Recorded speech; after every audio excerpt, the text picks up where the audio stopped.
C'est l'heure du rendez-vous avec vos experts Serre France Maine-et-Loire sur Oxygène Radio. Bienvenue, nouveau rendez-vous avec le Serre France Maine-et-Loire et Michel Besançon. Bonjour Michel. Bonjour Laurent. Vous êtes directeur général adjoint du Serre France Maine-et-Loire et chaque semaine, nous faisons un point, des trucs et astuces à retenir pour la comptabilité de l'entreprise. C'est vrai qu'actuellement, ça change un petit peu régulièrement avec de nouvelles mises en place, de nouvelles procédures. Et là, aujourd'hui, on aborde le fonds de solidarité. Vous me disiez hors antenne que vous pouvez faire au moins 1 heure là-dessus. Oui, puisque les décrets d'application sont sortis, donc on avait donné les premiers principes. Effectivement, c'est un petit peu complexe. La première recommandation que je peux vous faire, même si elle est un petit peu promotionnelle, c'est d'aller directement sur notre site parce qu'il explique tout en fonction de la situation dans laquelle vous êtes. Pourquoi ? Parce que le fonds de solidarité est analysé au regard des mois, septembre, octobre, novembre, de manière différente en fonction de si vous êtes une entreprise fermée administrativement, si vous êtes en zone couvre-feu, sans couvre-feu, et si vous avez, on va dire, des pertes de chiffre d'affaires, même si vous n'êtes pas fermé administrativement. Protégé, non protégé, etc. Voilà, exactement. Donc, je vais essayer de vous donner les clés. La première bonne nouvelle par rapport au fonds de solidarité historique qui était de 1 500 €, eh bien, c'est qu'il n'y a pas de condition de bénéfice. Donc, quels que soient vos bénéfices, vous pouvez en disposer. Il n'y a pas de condition de chiffre d'affaires. Il n'y a pas non plus de limite trop importante en matière de salariés, puisque toutes les entreprises de moins de 50 salariés peuvent en bénéficier. Et donc, autre point important, c'est que les entreprises qui ont été créées potentiellement avant le 31/8 sont aussi éligibles au dispositif. Et puis enfin, autre dispositif, si vous avez une entreprise sous forme sociétaire qui aurait été créée avec une prise de participation par une société holding, vous n'êtes pas non plus exclu. C'est-à-dire que le système est suffisamment large aujourd'hui pour pouvoir permettre à beaucoup d'entreprises d'en bénéficier. Donc, ensuite, ce qu'il faut avoir en tête, c'est qu'il faut être dans la liste S1 ou S1 bis. Alors, comme on retrouve S1 ou S1 bis, soit sur notre site, soit sur le site, on va dire, dédié au niveau du Légifrance. Et ensuite, il faut analyser mois par mois dans quel cadre vous êtes. Par exemple, pour le mois de septembre, toutes les entreprises fermées administrativement peuvent bénéficier du dispositif qui va s'élever jusqu'à 10 000 €, on va dire, d'aide en fonction de la perte de chiffre d'affaires. Point important dans tous les cas, c'est-à-dire que tout ce qui est mois de septembre, octobre, novembre, eh bien, si vous avez mis en place des systèmes de click and collect, c'est-à-dire des activités commerciales qui ont été fermées administrativement, mais que vous vous donnez la peine de poursuivre vos activités. Collecté, quoi. Voilà, vous allez chercher, on va dire, vous permettez à vos clients d'aller prendre une commande sur votre site internet et qu'ensuite vous la livrez, vous la faites, vous la distribuez, on va dire, sur une sorte de drive. Eh bien, dans ce cadre-là, un commerçant ne déduira pas de son chiffre d'affaires le chiffre d'affaires qu'il aura fait par l'intermédiaire du click and collect. C'est du boni. Alors, ils ont précisé dans quelle mesure, puisqu'évidemment, il y a des activités qui pourraient se prendre, on va dire, avec des gros volumes. Donc, c'est dans la limite de 333 €, c'est précis, par jour, qu'il ne rentrera pas dans le calcul du dispositif du fonds de solidarité. Bon, ça laisse quand même sur une vingtaine de jours un chiffre d'affaires d'à peu près 6 000 €. Donc, on peut considérer que c'est un avantage substantiel. Voilà. Donc, pour faire simple, le dispositif du fonds de solidarité a été précisé un à un.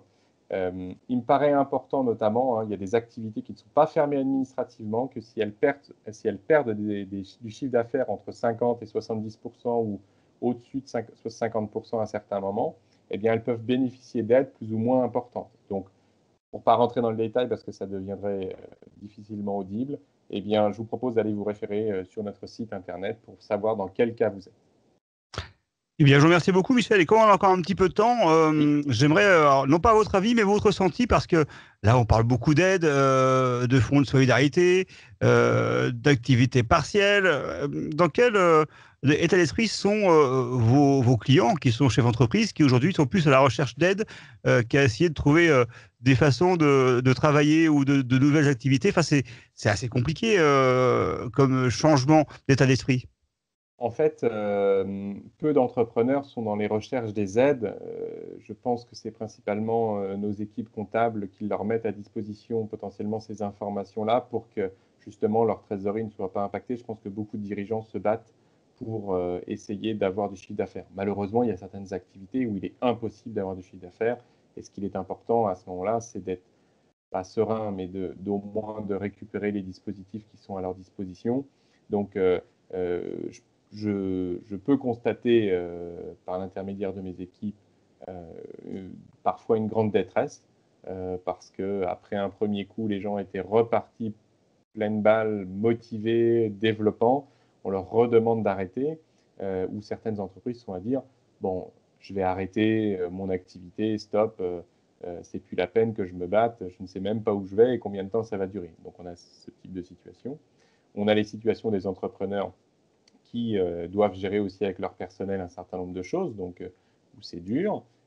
Et puis, une grande majorité d'entrepreneurs se battent pour poursuivre des activités, diversifier des activités, faire preuve d'inventivité. Et c'est là où je voudrais aussi quand même insister, parce que c'est vrai que le climat, je ne suis pas un analyste ni politique, ni géopolitique, mais enfin, on peut dire que quand même l'environnement n'est pas forcément à son plus positif, enfin la situation la plus positive en ce moment. Oui, ça, vous pouvez le dire sans trop de risques.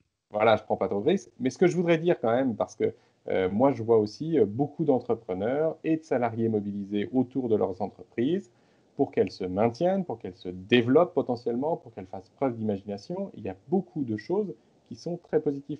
Je ne peux pas les citer parce qu'on, voilà, c'est pas l'objectif de. Mais je peux vous assurer que il y a vraiment beaucoup de belles choses qui se passent, beaucoup de solidarité. Et effectivement, il y a un peu de coup au moral, hein, un peu partout, mais il y a quand même beaucoup d'initiatives positives de l'entrepreneuriat. Je ne parlerai pas des entreprises qui se développent parce que ça peut paraître un petit peu curieux par rapport à celles qui ont des difficultés, mais il y a aussi beaucoup d'entreprises, notamment dans le digital, qui se développent à vitesse grand V pour répondre aux besoins aujourd'hui, des besoins digitaux des personnes. Et il y a des vraies réussites sur ce sujet-là. Il y a la création d'entreprises se poursuit de manière significative. On a eu des très beaux mois de création d'entreprises. On est très sollicité pour la création d'entreprises. Donc ça, c'est rassurant. Il y a beaucoup d'entrepreneurs, beaucoup de salariés qui se découvrent une possibilité, notamment de la région parisienne, qui réfléchissent à venir ailleurs qu'en région parisienne et créer leurs activités. Donc tout ça, ce sont des initiatives qu'on peut constater un peu partout. Dans le milieu agricole, beaucoup d'énergie autour des circuits courts. Donc voilà. Alors oui, il y a des difficultés et elles sont largement compréhensibles. On essaie de les accompagner. Et de l'autre côté, il y a aussi du très positif que vous assurez. Merci Michel Besançon. Je vous propose d'ailleurs pour une prochaine émission de faire un petit point là-dessus, de voir en détail quelles sont les entreprises qui eh bien, ont de nouvelles possibilités, tentent de nouvelles choses. C'est toujours intéressant d'avoir une expérience et un retour d'entreprises, notamment de la région justement. Merci Michel et à très bientôt pour un nouveau rendez-vous avec le CERF France Maine-et-Loire. Au revoir. C'est l'heure du rendez-vous avec vos experts CERF France Maine-et-Loire sur Oxygène Radio.